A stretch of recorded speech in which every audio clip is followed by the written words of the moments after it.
Esta estátua celebra um dos jornalistas brasileiros mais importantes da segunda metade do século XX. Ninguém, mas ninguém mesmo, acho, escreveu tão bem em 3 linhas. Ele revolucionou o chamado colunismo social, até então um espaço muitas vezes dedicado a bajular poderosos. O colunismo de nota, depois dele, foi um colunismo mais democrático, relevante, com um estilo melhor, com mais elegância e que atraiu leitores. Aliás, muitos leitores. Os 70 anos de nascimento de Zósimo Barroso do Amaral é o tema de hoje do programa De Lá Pra Cá.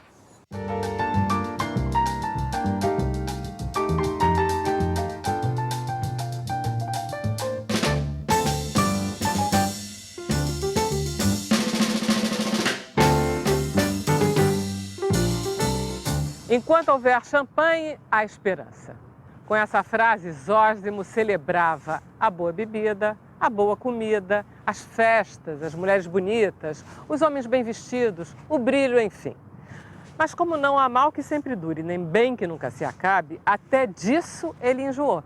E com 50 anos, o grande prazer da sua vida era todo dia de manhã dar uma volta de bicicleta pela lagoa. Zósimo Barroso do Amaral nasceu no Rio de Janeiro no dia 28 de maio de 1941. Era filho do banqueiro e empresário Boy Barroso do Amaral.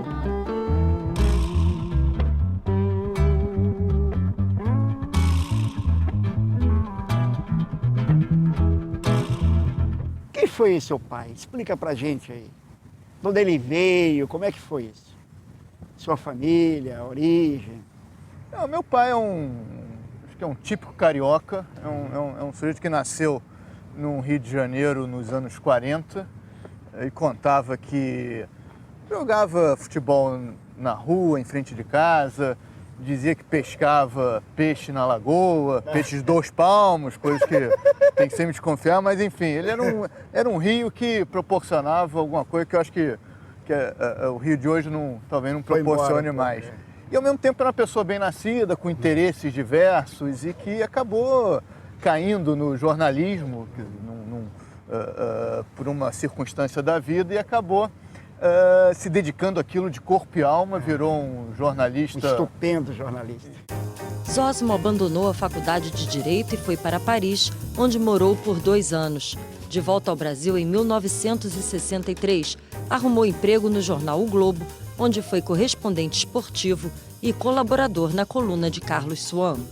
Não sabia direito o que queria fazer da vida, para onde ia e tal, e um dia meu avô, que era amigo do Dr. Roberto Marinho, falou com ele, enfim, o Dr. Roberto acabou convidando ele para começar a trabalhar no Globo, começou na reportagem geral, então cobria de tudo, cobria a cidade, acontecimento, nasceu uma girafa no zoológico, enfim, aquele coisas, né? Início, até que ele foi chamado pelo Álvaro Americano, que era um jornalista que tinha sido, com a saída do Ibrahim do Globo, ele tinha ido para o Diário de Notícias. O Álvaro Americano assumiu a coluna, que era a coluna principal do jornal, foi quando deram o nome de Carlos Swan para a coluna. O Álvaro Americano foi o primeiro a fazer isso. A coluna não era assinada, era uma coluna que enfim, as pessoas não sabiam direito quem estava por trás. E ele chamou meu pai para ajudar. Algum tempo depois, o Álvaro se desinteressou, enfim, era um jornalista de uma formação muito rica, de qualidade e enfim, responsável pelos editoriais do jornal e acabou, enfim, não querendo seguir naquela linha e meu pai assumiu interinamente. O Swan, né? O Swan. A coluna Carlos Swan do jornal Globo foi criada pelo jornalista Álvaro Americano no início da década de 1960. Seu último colunista foi Ricardo Boechat, que saiu do jornal em 2001.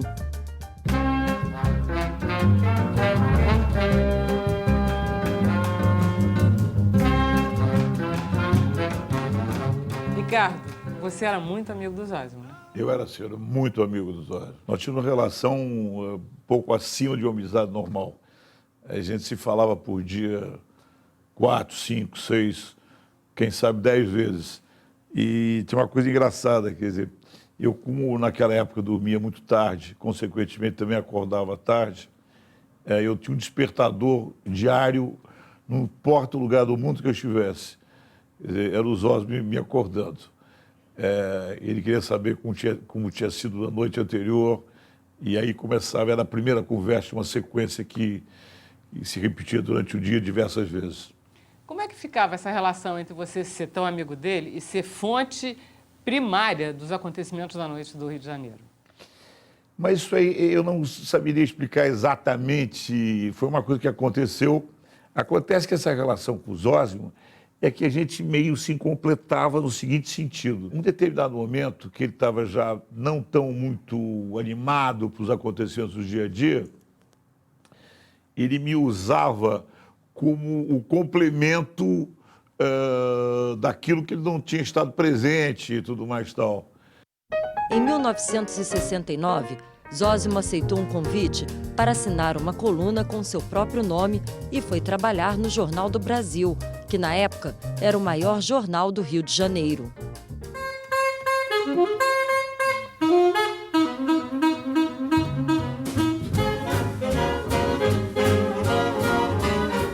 Roberto, e o nosso Zósimo, hein? Pois é, os nossos Zósimo me deixou muitas saudades, né, Anselmo? Você sabe, quando eu cheguei no Rio de Janeiro, foi, eu acho, em 1980. Eu tinha ficado muito tempo fora do Brasil. E aí não entendia bem o Rio. Cheguei aqui numa cidade, né, que eu nunca tinha morado. E aí comecei a ler a coluna do Zósimo. E aí comecei a entender quem era quem na cidade. Aí que eu comecei a entender o Rio. Eu tinha umas referências, sim, Rubem Braga, Paulo Mendes Campos, Otto Lara Rezende, a gente lia na Manchete, né, antigamente. Então eu sabia do Rio um pouco isso. Mas as pessoas do Rio de Janeiro, quem eram as pessoas que dominavam a cidade? O cotidiano ali. O cotidiano do Rio, exatamente, foi lendo o Zósimo. Né? E depois conheci ele pessoalmente. E aí é irresistível, né? Eu estou me lembrando que eu acho que eu conheci ele numa festa. E ele era tímido, né? Ele não era uma pessoa, assim, muito aberta. Ele era um jeito reservado. Mas depois, quando se tornava amigo, era irresistível, né? Ele tinha um humor muito fino, né? Era muito engraçado. E era uma pessoa muito sofisticada, simples, né? Sofisticação da pessoa simples. Isso, na coluna dele, ficava bem claro, né, Anselmo? E se a gente dava uma nota para ele, ele melhorava a nota. Era impressionante, né? No Jornal do Brasil, Zósimo foi um inovador. Mudou a maneira de escrever, de diagramar, diversificou seu cardápio de informações, introduzindo esportes, beleza e saúde, assuntos inéditos naquele formato de coluna. Trabalhava 11 horas por dia e, além da coluna diária, acumulava a função de editor do Caderno B e do Informe JB.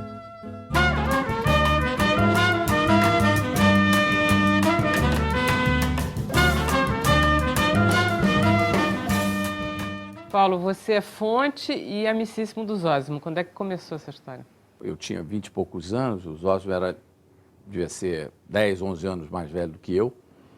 E nós frequentávamos, enfim, jantares sociais no Rio de Janeiro, numa época em que, enfim, essas coisas aconteciam com muito mais glamour do que acontecem hoje. E ele era sempre a referência desse jornalismo social. Ele era uma pessoa que eu acho, inclusive, que esse tipo de jornalismo morreu com o Zósimo. Eu acho que não tem nenhum herdeiro desse tipo de jornalismo na imprensa brasileira hoje. Os personagens são outros. Mas ele era uma pessoa que tinha uma capacidade de tratar a notícia que surpreendia, inclusive, a fonte.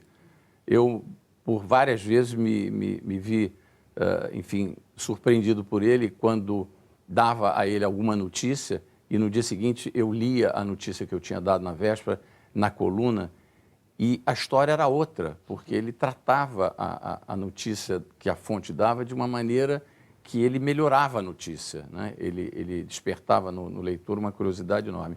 E ele dizia que ele se sentia realizado como jornalista toda vez que de manhã ele provocava no leitor uma gargalhada. Essa era a maneira mais... a maneira que ele enxergava melhor quando ele fazia uma boa coluna. Era sempre para ele essa referência. Então ele tinha um senso de humor muito grande também, como jornalista. Chegou um momento, ele era muito engraçado, Anselmo. Você sabe disso, é muito engraçado. E uma vez ele me ligou e disse, Roberto, você sabe que eu trabalho há 30 anos, né? Disse, claro, Jorge, sei. Eu construí um patrimônio moral, né? Claro. Agora eu quero vender.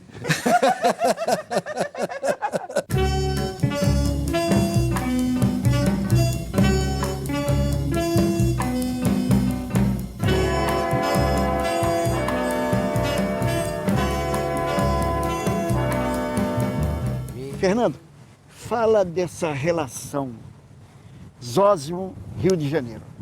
Então, meu pai tinha uma relação apaixonada com a cidade, ele tinha paixão por isso aqui. A vida dele era a cidade, a coluna refletia muito isso. E acho que a própria cidade se orgulhava de como ele se referia a ela na coluna. E ele viveu ao longo de um caso de amor grande e ao mesmo tempo o Rio foi mudando à medida que ele foi envelhecendo. Você pega, quando ele começou a fazer a coluna, quando ele acabou, foi um momento ruim, um momento de decadência do ele acabou num Rio que não era o mesmo Rio quando ele tinha começado.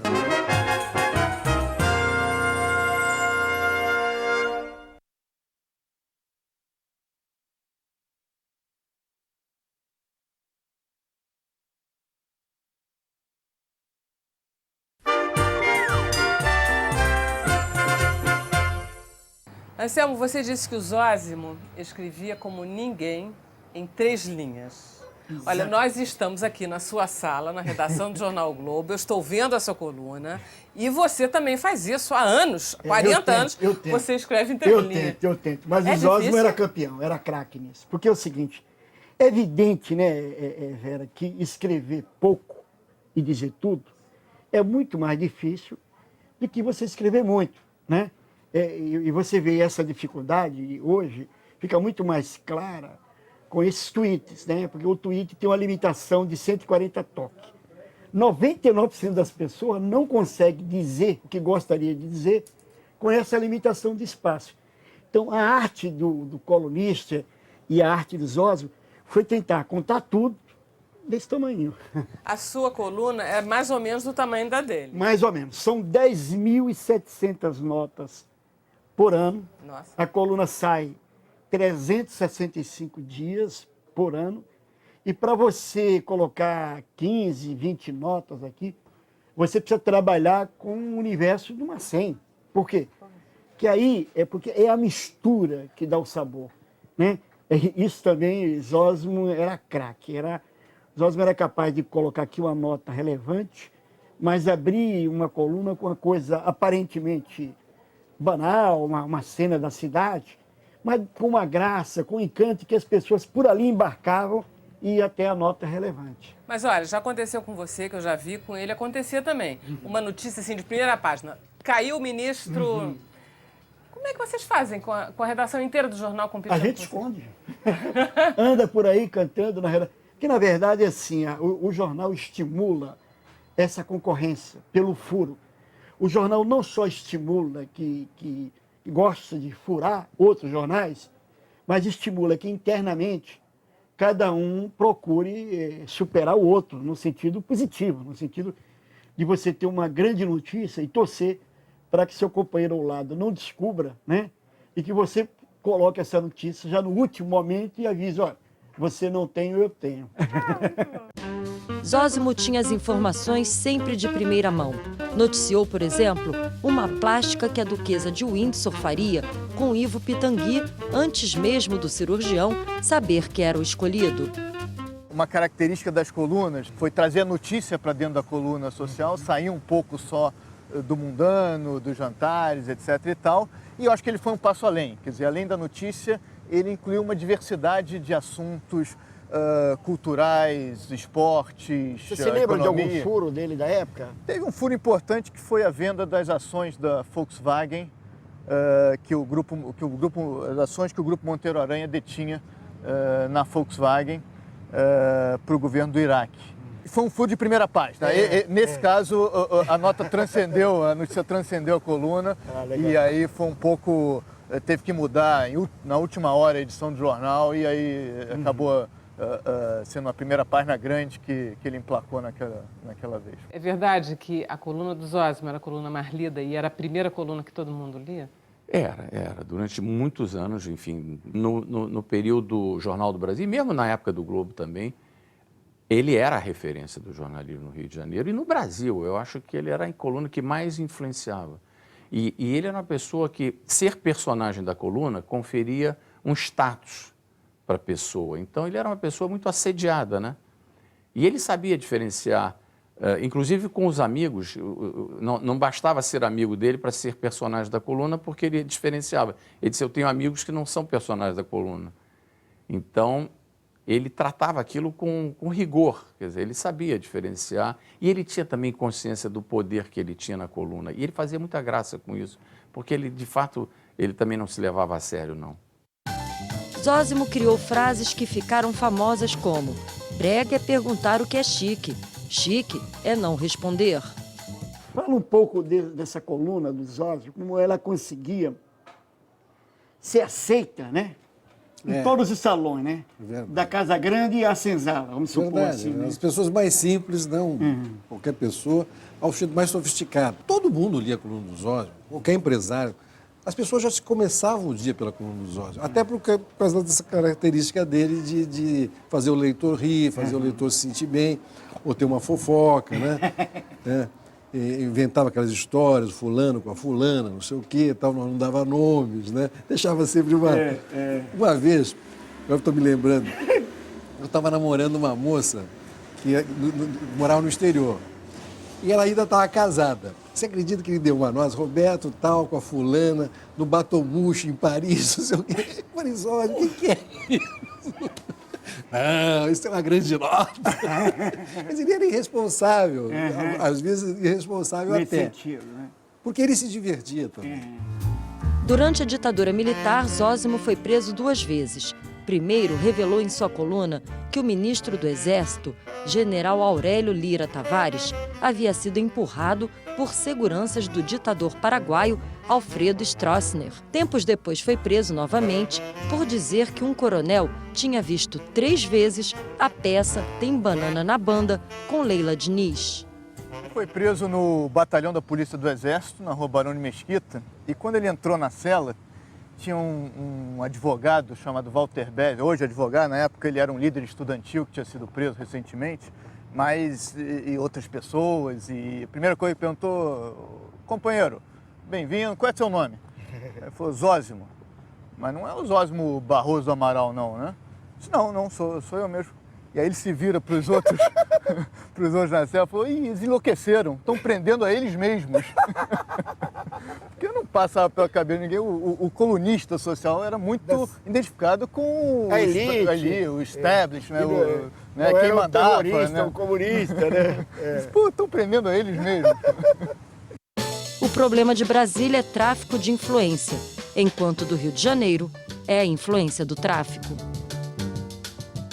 Que ele trabalhou num momento de muitas mudanças políticas, né? Ele trabalhou durante o regime militar, ele viu a chegada aqui dos anistiados, do governo. Como é que você via ele interagir nesse mundo da política? Ele era um conservador, ele era como é que você via a coluna dele assim? Vou te contar uma coisa que ninguém sabe. Legal. Uma vez eu fui visitar o governador Brizola, que eu fui grande amigo, Isso. e tenho esse privilégio, e o Zósimo estava lá. Conversando com o Brizola. Aí o Brizola me chamou, ficamos na sala, e o Zósimo estava querendo ser candidato a deputado federal. Não, é mesmo.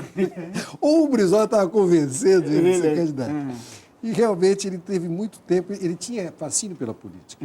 Ao mesmo tempo que ele criticava muitos políticos, claro, né? Ele tinha fascínio pela política. E durante muito tempo eu sei que ele pensou muito em ser candidato. Depois desistiu, né? Uma hora eu acho que ele cansou do jornalismo. Eu tinha a impressão que ele queria fazer outras coisas.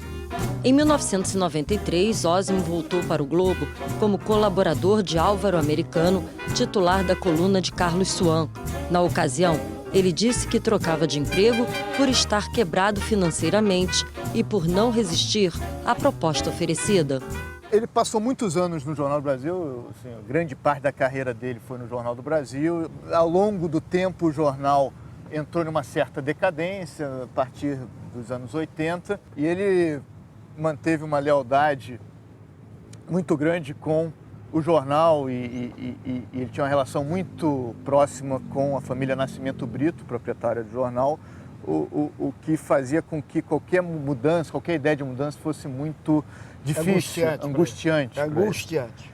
E mais um dia, enfim, veio um convite do Globo, convite difícil de recusar, e ele acabou aceitando. Aquilo acabou significando uma renovação para ele. Ele teve a oportunidade de trabalhar com gente jovem, então a coluna dele naquela época ela passou a ser até assim, mais para o lado brincalhão, pro lado. Foi uma época que ele abusava das notas engraçadas, das tiradas, dos bordões.